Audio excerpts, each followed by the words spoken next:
While playing through the Fallout games for the first time, as well as watching the show this past year or so, the things that really caught my interest were the vaults. It got me thinking, are there any real-life experiments that parallel those seen in the Fallout series? Well, yeah. These types of experiments did exist. There are several examples of real-life experiments that mirror those seen in the series. And in this video, I'll be going over any real-life parallels for each Vault-Tec Vault experiment as seen in the games and in the show. In the game and in the show, there are 37 vaults whose purpose and experiment are known. From those 37, I had to cut it down to remove any control vaults with no experiments, and any vault experiments that I just could not find a close enough parallel for. With that introduction out of the way, let's start.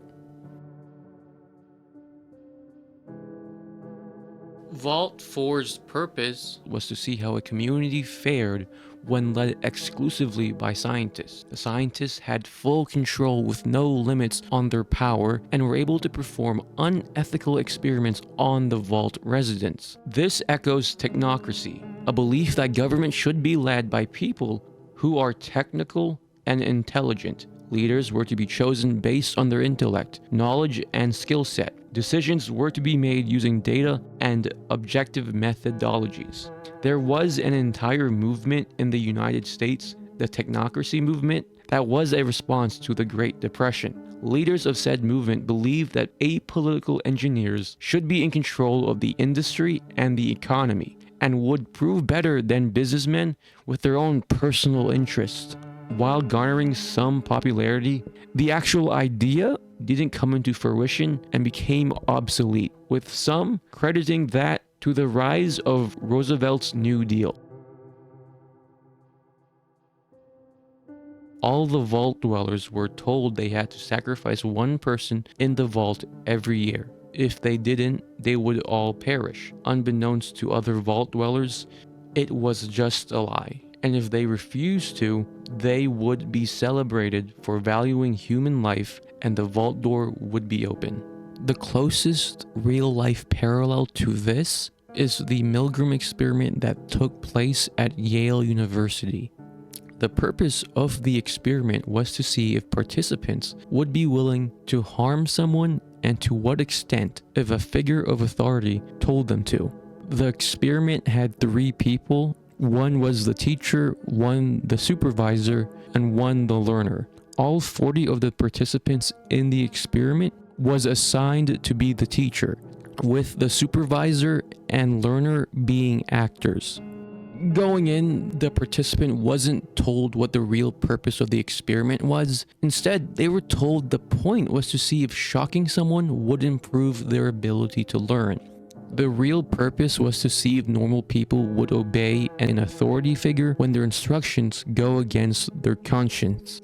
The participant was then instructed to give a test to the learner, and with each incorrect answer, they would shock them. The voltage would increase from 15 volts all the way to 450. As the voltage increased, the learner would react more, from grunts to pounding on the wall. At a certain point, they became silent. The experiment came to an end when the participant refused or it reached the maximum voltage. In the end, 65% of participants gave the 450 voltage shocks, showing that a majority of people were willing to obey a person in authority if that meant harming another person. This experiment drew criticism and was deemed unethical by many in the field. The participants were made to believe they were harming another person, and in the cases where they gave the full voltage, thought they made someone unresponsive, unconscious, or dead. Vault 12's experiment was to test the effects of gradual exposure to radiation.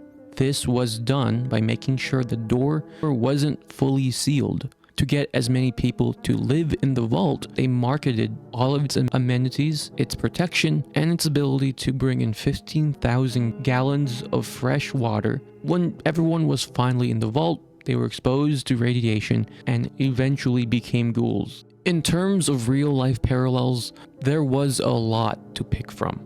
There were many instances where people were exposed to radiation without their knowledge. One of those instances was the radiation experiment that took place at Fernald State School.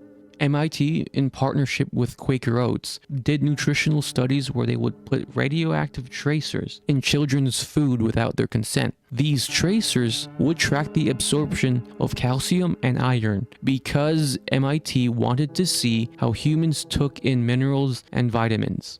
Just like how Vault 12 would boast about its perks, the school made a science club that promised students many perks, including food and tickets to baseball games. Those club members would be the ones to consume food with the radiation. After 40 years, the study was exposed, and MIT and Quaker Oats and the school was put under scrutiny. Vault 15's experiment saw people of different ideologies mixed together in the vault. The scientists wanted to see how those different groups would interact with one another. As time passed, conditions became worse. It became overcrowded, and tensions between the different factions escalated. These conflicts led to vault dwellers leaving the vault and forming their own factions. Some went to Shady Sands, and others became raider tribes like the Khans, the Jackals, and the Vipers. I could not find a single experiment that was close enough to this experiment for me to put in this video, so I instead would like to talk about social psychological model of intergroup conflict that sort of reflects what happened in Vault 15, the realistic conflict theory. The theory goes that if two or more groups are competing over limited resources, hostility among the groups will arise due to competing goals. People form in-groups and see anyone else as the out-group. And out-groups can be negatively stereotyped and have negative feelings directed toward them. This theory gives an explanation for discrimination and prejudice. There is an entire experiment, the Robbers Cave experiment, that has been associated with this theory, but in the experiment, they picked subjects with similar backgrounds, not different backgrounds like Vault 15. So I decided not to use it. That experiment, however, shares similarities with the next vault. Vault 19's experiment involved people being put into different sectors, red and blue. The experiment wanted to see how the vault dwellers would react when induced with paranoia. They did this by using subliminal messaging through high-pitched noises, unusual drafts from the air vents, and seeing the lights blinking to a certain pattern. This paranoia made each faction blame the other faction for their troubles. However, the real culprit was the two overseers that oversaw each faction. They were secretly inciting the issues that the vault dwellers were dealing with. Notes indicated that vault dwellers were experiencing psychosis and aggression. As mentioned in the previous vault parallel, the Robbers Cave experiment parallels this experiment. Done by Muzafa Sharif and Carolyn Wood Sharif, it's one of the most regarded showings of the previously mentioned realistic conflict theory, and its purpose was to see how intergroup conflict arose between groups and how to reduce said conflicts. The experiment selected 22 boys around 11 years old to be participants. All of the boys had similar backgrounds and had not met one another prior to this experiment. In the first stage, the participants were split into two distinct groups, with each group isolated from the other. This was to encourage group identities to develop within each group. They engaged in activities, formed hierarchies, with each group having their own leaders and followers. The second stage saw the two groups being introduced to one another and placed in competitions with the other team. like baseball and tug of war, a rivalry arose from the competitions, and physical and verbal attacks were being directed from one team to the other. The first stage saw the researchers trying to reduce the hostility among the groups through the introduction of goals that would benefit both groups.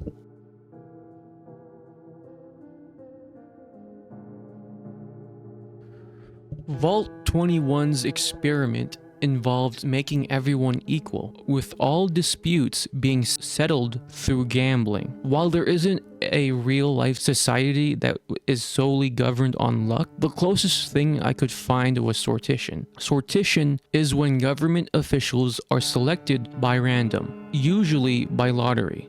The most well-known society governed by sortition was ancient Athens. With a few exceptions, all officials were chosen through a lottery. Candidates came from a pool of volunteers, and any male citizens of a certain age in Athens was allowed to be in said pool. This was to prevent the elite from consistently controlling the government, reduce corruption and bribery, and ensure that political power was distributed evenly. Vault 24's experiment involved researching mind control technology. The Vault was a laboratory where Vault Tech staff used residents as test subjects for reconditioning. To control these Vault dwellers, they were fitted with a chip known as the Black Box. Once the protocol was initiated, the device was used to successfully convert American citizens into communists. The dwellers were outfitted with red outfits and ushankas. In terms of real-life parallels, this experiment parallels the Cold War brainwashing scare during the Korean War. During the 1950s, concerns of communist brainwashing arose when Colonel Frank Schwab falsely confessed to using germ warfare. On top of that, around 5,000 prisoners of wars petitioned to end the war or confessed to crimes. In Operation Big Switch, soldiers were being brought back to the respective countries after the Korean War. 21 American soldiers in 1953 refused to return to the United States. They chose instead to live in China. It was later revealed that the reasons ranged from racial discrimination in the US, being compelled by communist ideologies, to fear of being court-martialed. Because of cases like these, people believed they were brainwashed and that Americans were being turned into communists. They weren't actually being brainwashed, but resources were put into research on brainwashing, like Project MKUltra, which we will go over in another Vault parallel. Vault 29's experiment involved only allowing children under the age of 15 to live in a vault. And that's pretty much about it. Going off the Vault 29 wiki page did not give me much besides that, and the only other information I could find was from the cancelled Fallout 3 version Van Buren by Black Isle Studios, so I wasn't sure if basing my research on something that probably wasn't canon didn't seem right. That said, there is an instance where children were left on their own, at least kind of. In 1966, Nicolae Ceausescu imposed bans on contraception, bans on abortion, and taxes on families with less than 5 children. All of this was because Ceausescu thought that to get more power was to increase production. And to increase production, he needed more people. Many people couldn't afford to have that many kids, so institutions were made where the country could take care of kids families could not have. Those institutions were established, but this country hardly took care of them. Life Romanian orphanage was rough. Food wasn't good for the children. Basic amenities weren't given. reduced cognitive abilities and lack of resources were present. Although they did have adults supervising them, the child to adult ratio was really bad, with there being too many children per adult, so proper child care could not be given to all of the children. To make it worse, staff were not trained properly and would mistreat the children. These horrors were exposed to the world, and reform in Romanian orphanages began. Also, the management vault that was built underneath the Lucky 38, seen in Season 2, also had a similar purpose, so I'll lump that vault in this section too. All the vaults were part of a goal to repopulate the surface world after the bombs wiped everyone else out, establishing a monopoly over the land with people loyal to Vault Tech. This was done by chronologically freezing Vault Tech executives in Vault 31, who would lead the mission to take over the waste. The management vault underneath the Lucky 38 also had a similar purpose, keeping Vault Tech management alive. Vaults 32 and 33 were to be filled with individuals, the overseer of Vault 31, Bud Askins, hand-selected. The overseers for both Vault 32 and 33 would be from Vault 31. Hi, this is me from the future after watching Season 2. The show reveals that the Forced Evolutionary Virus, or FEV, is a part of this experiment, but there isn't anything solid about what they plan to do with it. I could probably assume that they were going to infect the vault residents with FEV, but without anything concrete, I'll just leave it out of this parallel. Vault 87, however, does involve testing the effects of FEV on vault residents, so be sure to watch that parallel later in the video. The whole inheriting the Earth deal mirrors Project Greek Island. During the Cold War, the US government commissioned a bunker to be covertly built underneath Greenbrier Resort in West Virginia. What was publicly known as just another part of the building was actually a relocation facility for the US government in case of nuclear warfare. For 30 years, if a nuclear attack ever happened in the US, the property owners agreed to let the US government use it as a bunker for members of the US government, ensuring the government still presses on in the event of a disaster. The bunker was hidden from the public, thousands going in and out of the resort without knowing what was going on. A company, Forsyth Associates, from which a Fallout 4 character is probably named after, claimed to be TV technicians, but were actually a cover for government employees to make sure the bunker was maintained and stocked with supplies. The bunker was never used, though, even during peak times of the Cuban Missile Crisis, and was later exposed after 3 decades. It's now a tourist attraction, and anyone can take a tour of the facility and view artifacts from that time. The location also serves as inspiration for a location in Fallout 76, the White Spring Bunker, whose purpose is similar to that of Project Greek Island.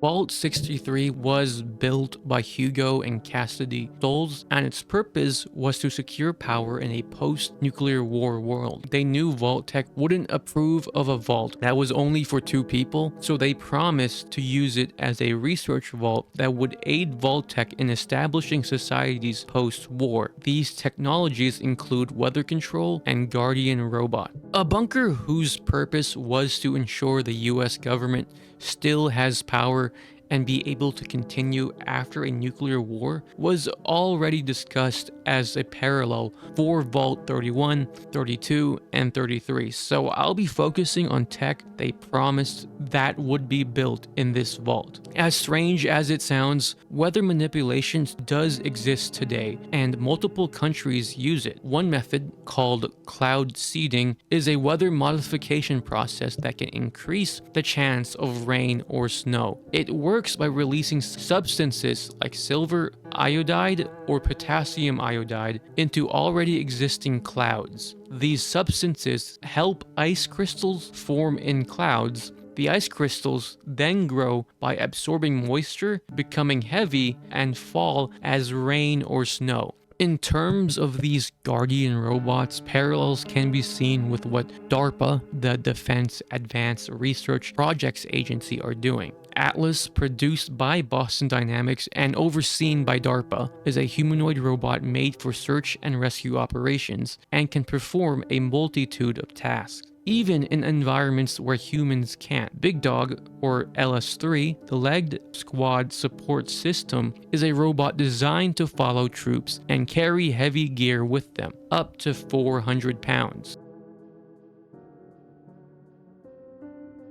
On the surface, Vault 75 was presented to the public as a shelter for children in the event of a nuclear war. However, the real purpose of Vault 75 was genetic refinement, with the intentions of improving the human species through selective breeding, genetic modification, and hormonal enhancement. They would harvest genes from children they deemed intelligently and physically exceptional. Those who were not chosen were incinerated. They would take children from their families to do experiments on and execute the adults. This parallels Nazi eugenics and the racial hygiene that took place in the early 20th century. This whole topic could have its own video on its own and be very long, but I had to pick one that reflected Vault 75 the best, so I landed on two. The Lebensborn program, publicly presented as a system to support racially valuable mothers and children, its reality was far darker. In occupied territories like Poland and Yugoslavia, the Nazis kidnapped thousands of children who appeared Aryan. These children were then taken to centers to be evaluated. Those who passed the biological and racial tests were Germanized and given to German families. The regime wanted to purge those who did not meet their physical or mental standards, and this was most visible in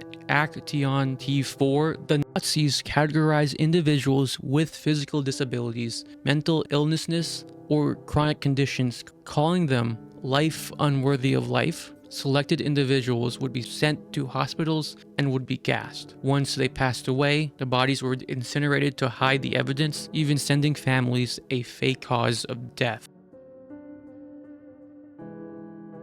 Vault 77's experiment involved locking one man in a vault with only puppets. Known as the Puppet Man, he initially thought his solitary status was a mistake and begged for other people. Puppet Man's sanity deteriorated until he discovered a crate of hand puppets. He started using them for companionship and to pass the time, thinking they could talk to him. Eventually, he accused one puppet of killing the other and fled the vault. There are a number of experiments that observe isolation, but the one I'm going with for this video is Donald Hebb's sensory isolation experiments. In 1951, Hebb offered students $20 to stay in a small chamber with all of their perceptual stimulation set to a minimum. Here, what they touched, saw, and heard was very limited. Goggles over their eyes, tubes over their arms, gloves on their hands, and a white noise filling the room were tactics used by the researchers to limit sensory information. Going in, researchers wanted to observe the participants over the course of weeks, but the experiment was cut short. This was due to participants quitting and craving stimulation. They had hallucinations, saw decreased cognitive performance, and broke down. Vault 81's purpose was to develop a cure for every sickness. Through experiments on unwitting people, the scientists would secretly expose the vault dwellers to illnesses and potential cures. The closest parallel would be the Tuskegee syphilis study conducted between 1932 and 1972. The purpose of the study was to see the effects of untreated syphilis. All of the participants were black men, with 399 having syphilis and 201 without, with those without serving as the control group. None of them knew that they were part of an experiment to see the effects of untreated syphilis and believed they were part of some government healthcare program. They were misled to believe they were being treated for bad blood and received free medical exams, meals, and burial insurance. To make things worse, The participants weren't administered penicillin even after it was available. The experiment affected others not participating in it, with 40 wives getting syphilis and 19 children having it at birth. There were 128 casualties because of the experiment. The experiment was exposed in 1972, and the study was viewed as unethical and racist. After reviewing the study, a panel deemed the study to be unjustified and was terminated. The survivors of the study and the family of the survivors were provided medical care and, after a lawsuit, received $10 million in an out-of-court settlement. The last participant in the study died in 2004. Vault 87's purpose was to study the effects of FEV, the forced evolutionary virus, on humans using civilians as test subjects. The FEV experiments aimed to create stronger, more resilient humans. Subjects experience increased strength, thicker skin, severe mental degradation, anxiety, and violent behavior. Most test subjects had to be terminated after 2 weeks. Vault Tech personnel, including the overseer, were fully aware of the unethical experiments. This parallels Unit 731, a covert biological and chemical warfare research and development unit of the Imperial Japanese Army during World War II. Members of Unit 731 viewed their human subjects as nothing more than people to do experiments on. Victims were political prisoners, homeless, the poor, prisoners of war, and more. Led by General Shiro Ishii, the unit conducted experiments that mirror the FEV trials. Vivisections without numbing, testing the effects of biological pathogens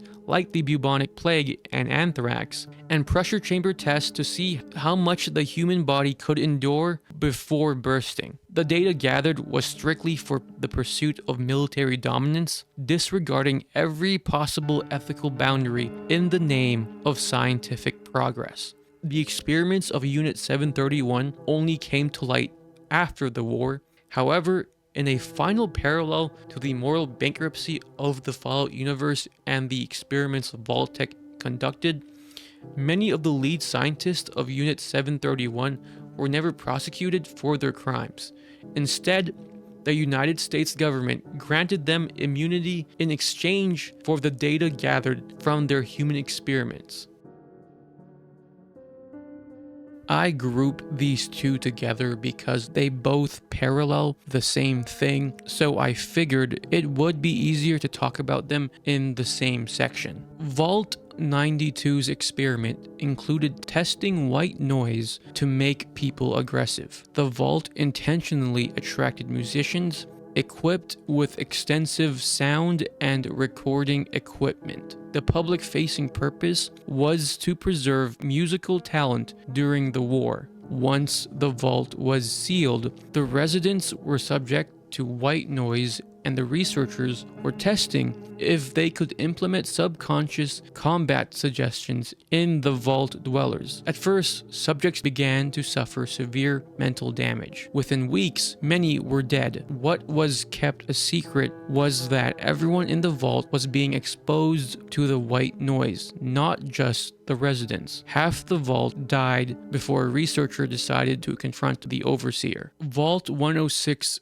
experiment involved releasing psychoactive drugs into the air circulation system 10 days after the vault was sealed. The residents were never informed, with any unusual effects blamed on a filtration issue. Once the gas was released, many inhabitants experienced hallucinations and entered an aggressive state, leading to chaos and death within the vault. MK Ultra parallels both of these experiments. The parallel to Vault 92 lies in psychological conditioning and influencing the human mind. A major facet of MK Ultra involved sensory deprivation. Dr. Ewan Cameron, working under the MK Ultra umbrella, would place patients in drug-induced sleeps for weeks while playing looped audio messages, sometimes hundreds of thousands of times. The most direct parallel to Vault 106 was the CIA's experiments in MKUltra with LSD and other chemical agents. The CIA administered hallucinogens to unknowing subjects, including mental health patients, prisoners, and even their own employees, to see how minds would fracture under chemical stress. In one famous sub-project, Operation Midnight Climax, the government set up safe houses in San Francisco. They lured people in with the promise of a good time, only to dose them with LSD and observe their behavior through one-way mirrors. Just like the Vault 106 residents, these people had no idea they were being used as chemical guinea pigs. Vault 94 was an experimental Vault-Tec shelter built to test whether a pacifist, faith-based, and ecologically minded community could survive and maintain its ideals in a post-apocalyptic world. I could not find a close parallel, but the Quakers come to mind. The Society of Friends, commonly known as the Quakers, were a Christian group that practiced pacifism, social equality, and a belief in the inner light of every individual. Because of their commitment to peace, they believed they could not participate in any form of violence. In the Revolutionary War, they refused to fight and also refused to take an oath of allegiance, an oath swearing loyalty to the United States and renouncing King George III.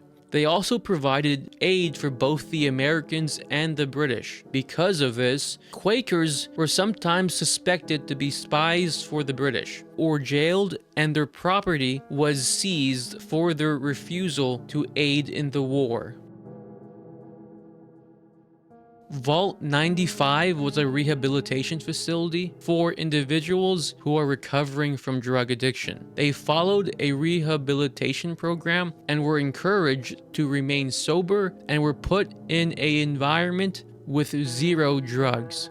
Although it appeared successful for 5 years, things went downhill fast when one of the residents, who was secretly a Vault-Tec plant, revealed a secret stash of drugs to the community. This absolutely destroyed the Vault dwellers' lives, with violence erupting and the residents succumbing to their addictions. The closest parallel to this would be the Rat Park experiment on drug addictions. The experiment involved 2 groups of rats, one living in cages and one living in Rat Park, which had other rats, food, and toys to play with. Each group could drink from 2 water dispensers. One was sweetened with morphine and the other was just water. It was shown that the rats in Rat Park preferred the plain water, taking the morphine water rarely. The ones who were placed in cages drank the morphine water more. It suggested that the environment and the relationships of the rats played a role in the rats' selection of water. Similar to Vault 95, addiction can be influenced on environment and context. Problems arose when that context was changed, which in Vault 95's case was the reintroduction of chems. Dubbed the Ark of the Atomic Age, Vault 96 was a cryogenic facility for preserving around 10,000 animal specimens. Its publicly known mission was to monitor post-nuclear conditions on the surface, study the mutations, and reintroduce species. Once the vault was sealed, the true intentions were made known to the vault dwellers to conduct experiments on mutated fauna to develop countermeasures. The overseer, Eric DeMarcos, enforced a weekly quota on the researchers, terminating them if said quotas weren't met. For the parallels, I'll pick one for both the public-facing and secret mission of the vault. The whole preserving species in the event of a disaster thing parallels the frozen zoo at the San Diego Zoo. The frozen zoo is a biodiversity bank containing more than 11,500 genetic samples from all sorts of animals. In the event of major biodiversity loss, the frozen zoo ensures species can still be here even if they are wiped out. An instance where scientists developed countermeasures was the U.S. Army Biological Warfare Laboratories, established in 1943 at Fort Detrick. The purpose of this lab was to develop defensive countermeasures for biological warfare. Humans and animals were tested to develop said countermeasures and were, along with the researchers themselves, at risk of getting sick. Operation Whitecoat was one of the experiments done in the lab. Over 2,300 Seventh-day Adventist draftees who refused to go to combat for religious reasons were voluntarily exposed to controlled amounts of diseases to study immunity and to develop vaccines. In 1969, research on offensive biological warfare was stopped, and Fort Detrick is now used for only defensive biodefense. The purpose of Vault 101's experiment was to see how a vault overseer would fare if the vault was never opened. The experiment parallels Biosphere 2, an environmental research facility spanning 3.14 acres that was a closed ecosystem and was supposed to see the viability of humans living in outer space. It had different biomes that included a rainforest, ocean, savanna, and more. In 1991, 8 people were locked airtight in Biosphere 2 to see if this closed ecosystem was viable. They were responsible for growing their own food and recycling their own water and air. There were 3,800 plant and animal species with them, and the experiment was planned to span over 2 years. However, the experiment met a lot of hurdles. Many of the animals died in the experiment, with small insect populations growing fast. They also had problems growing enough food to feed the crew, with members of the crew losing a significant amount of weight. Tensions arose within members of the crew, and people split into factions and had disagreements. The crew followed through with the experiment and emerged 2 years later.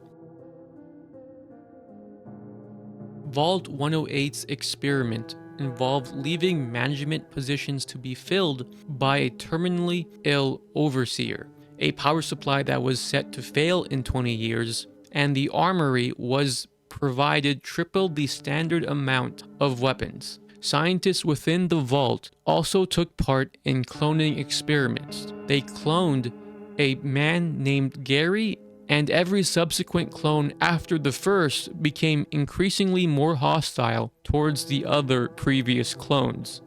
This culminated in the Garys attacking staff and overrunning the vault. The primary experiment of the vault mirrors that of the already described Robbers Cave experiment, since those shortcomings were, at least I assume, supposed to cause conflict, and the scientists wanted to observe that. Instead, I want to focus on the cloning aspect. The first cloned mammal was Dolly the sheep, in the Roslin Institute in Scotland. It was part of the Institute's research to make genetically modified farm animals, and Dolly was cloned from an adult cell. Throughout her life, Dolly had several lambs, had arthritis, which was treated, and ultimately had lung disease that led to her being put down in 2003. Although it did raise questions about cloning, Dolly's death wasn't directly linked to cloning. In 2016, 4 sheep that were cloned from Dolly's cell line, along with 9 other sheep, were found to be okay.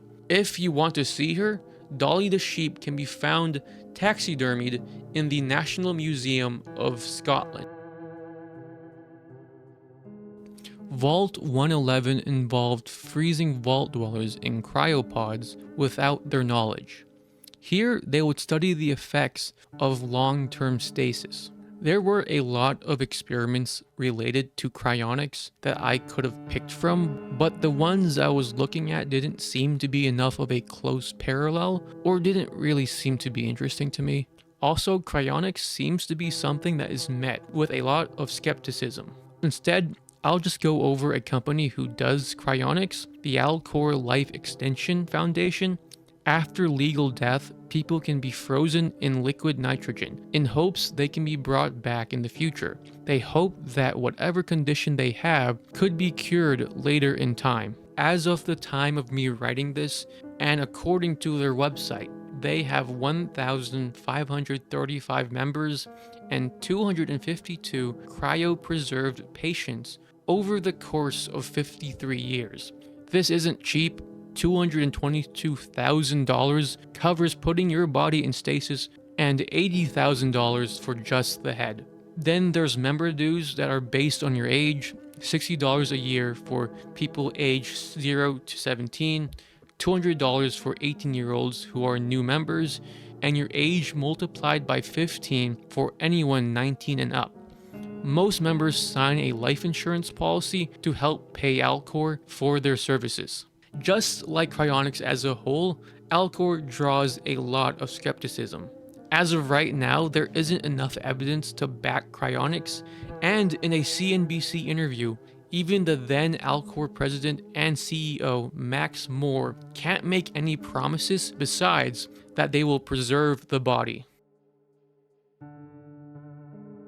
Vault 114's experiment involved attracting upper-class citizens like politicians, business leaders, and other affluent individuals. They were promised a luxurious vault, but once they were inside, they were forced to live in small, cramped apartments with very little amenities. Dining and bathing would be in rooms shared with others. Vaultec wanted to see how these affluent individuals would fare in these conditions. I could not find an experiment that parallels this, but the Hoovervilles during the Great Depression kind of resembles this, named after Herbert Hoover because he was widely blamed for the Great Depression.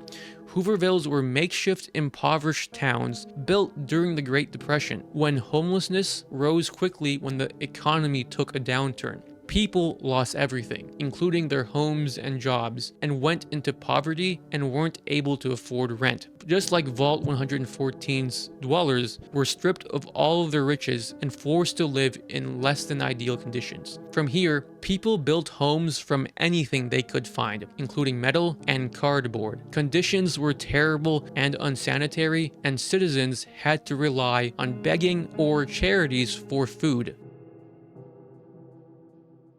Vault 118's experiment involved 10 wealthy residents who had total authority and 300 impoverished residents living in squalor in cramped quarters. The wealthy would be served by robots and were given unchecked power over the 300 vault dwellers in the cramped wing, with the robotic staff carrying out their judgments. Although not a one-to-one, I saw parallels to the notorious Stanford prison experiment, where volunteers assigned as guards were given power over volunteers assigned as prisoners. Conducted by Philip Zimbardo in 1971, the experiment's purpose was to see how people are affected by social roles and power. 24 volunteers were assigned to one of the two roles, prisoners and guards.